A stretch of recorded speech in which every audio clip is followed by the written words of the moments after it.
ছোটবেলায় মা যখন মামার বাড়ি যাবে বলতো ভার্সেস বড়বেলায় মা যখন মামার বাড়ি যাবে বলে। ছোটবেলা, এই মা না আজকেই মামার বাড়ি যাবো, তাড়াতাড়ি রেডি হ। আমরা মামার বাড়ি যাব।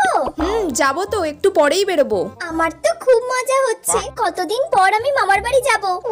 কতদিন পড়াশোনা করতে হবে না, কতদিন স্কুলে যেতে হবে না, খুব মজা হচ্ছে। খালি ভাই বোনদের সাথে গিয়ে খেলা করব।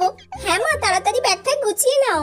আমরা একবারে গিয়ে এক সপ্তাহ থাকবো। হ্যাঁ, অনেক খেলা করব, অনেকদিন পর মামার বাড়ি যাচ্ছি, খুব মজা হবে। বড়বেলা, মানা ঝটপট রেডি হয়ে নে, সবাই মিলে কালকে মামার বাড়ি যাবো আমরা। মামার বাড়ি গেলে তো রাহুলের সঙ্গে অনেকদিন দেখাই হয় না আমার। না মা, এখন মামার বাড়ি যাব না। সবাই যাবে, তুই একা একা বাড়িতে থাকবি নাকি? কিছু একটা করে ম্যানেজ করি। আরে কাল আমার এক্সট্রা ক্লাস আছে আর পড়াও আছে। স্যার বলেছে কালকে সাজেশন দেবে, সবাইকে যেতে বলেছেন। এবার না গেলে তো আমি সাজেশনও পাবো না, আর কেউ সাজেশনও দেবে না আমাকে।